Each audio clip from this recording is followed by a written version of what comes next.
Plastic నియంత్రణ అందరి బాధ్యతని ఉప ముఖ్యమంత్రి పవన్ కళ్యాణ్ అన్నారు. ప్లాస్టిక్ నిషేధంపై శాసనసభలో జరిగిన చర్చలో పాల్గొన్న పవన్ కీలక అంశాలను ప్రస్తావించారు. ప్లాస్టిక్ నియంత్రణపై ప్రజలకు అవగాహన అవసరమన్న పవన్ పారిశ్రామికవేత్తలు కూడా బాధ్యతగా వ్యవహరించాలన్నారు.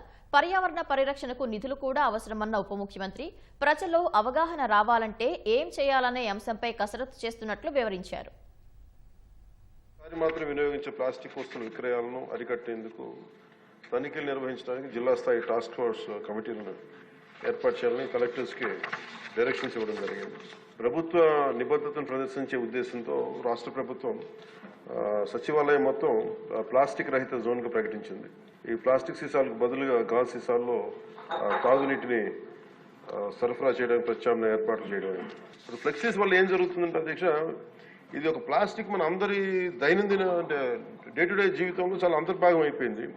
కూరగాయల్లో వాటి దగ్గర నుంచి నీళ్ళ బాటిల్స్ కావచ్చు, ఇయర్ బడ్స్ కావచ్చు, ప్లాస్టిక్ ప్లేట్స్, ప్లాస్టిక్ గ్లాసెస్ ఇవన్నీ సౌకర్యం కలిగిస్తున్నాయి. కానీ ప్లాస్టిక్ మనం భూమిలో మనం ఇమ్మటానికి కనీసం 300 years పడుతుంది అధ్యక్ష.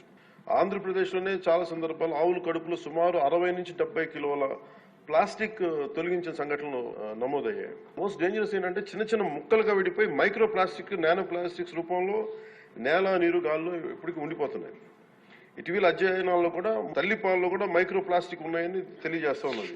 ఒక డీటెయిల్ అనాలిసిస్, డీటెయిల్ ప్లాన్తో వస్తున్నాం అధ్యక్ష, ఒక యాక్షన్ ప్లాన్ తోటి. సో మన రోజువారీ జీవితంలో ప్లాస్టిక్ ప్రత్యామ్నాయంగా చెరుకు పిప్పి, తాటాకులు కానీ, వెదురు ఇట్లాంటి ఇత్యాది బయోడిగ్రేడబుల్ తోటి సేమ్ ఇదే తయారు చేసుకోవచ్చు. ప్రత్యామ్నాయ పరిశ్రమలకి సర్క్యులర్ ఎకానమీ పెద్దపీటలు వేయాలి.